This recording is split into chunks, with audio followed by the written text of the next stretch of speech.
Mourir peut attendre. Pourquoi le dernier James Bond de Daniel Craig risque de décevoir les fans? L'Ultime Volley avec Daniel Craig en agent 007 sort ce mercredi 6 octobre.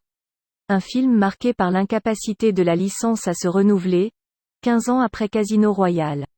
Les aventures de Daniel Craig en James Bond prennent fin ce mercredi 6 octobre avec Mourir peut attendre, conclusion aussi émouvante qu'explosive d'une série de 5 films qui aura hésité pendant 15 ans entre classicisme et modernité au détriment de ses idées les plus novatrices.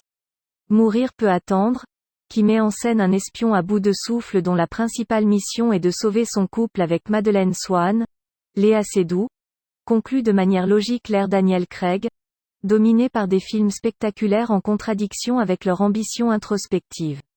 Contrairement aux précédents volets, la mission compte moins que le parcours émotionnel du personnage et les secrets de famille qu'il exhume.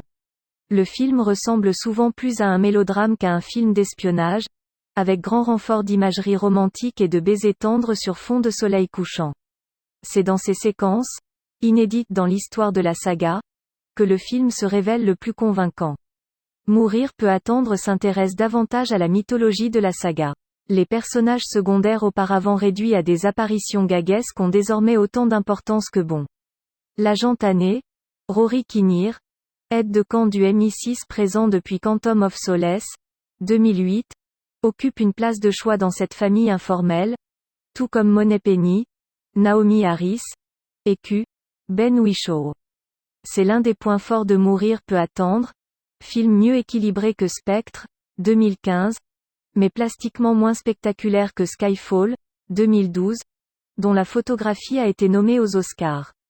Bien que la presse anglo-saxonne ait présenté Mourir peut attendre comme le volet le plus osé de la saga, il témoigne pourtant de l'impossibilité pour ses créateurs de réellement moderniser le personnage de James Bond et d'assumer le changement de ton radical de Casino Royale. L'un des apports de Daniel Craig avait été d'offrir une véritable allure de tueur à 007.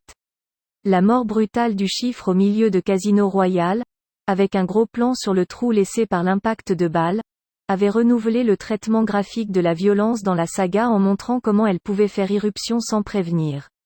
Dans Mourir peut attendre, la mort n'existe plus à l'écran, les ennemis de Bond meurent hors champ et James Bond apparaît tel un être surhumain affrontant sans sourciller des pluies de missiles.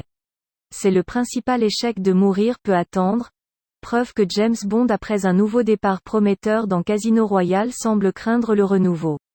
Le film s'en sort cependant avec un final effectivement très osé, à rebours des canons de la saga, et en total accord avec la relecture du personnage lancée en 2006. Il risque cependant d'énerver les fans.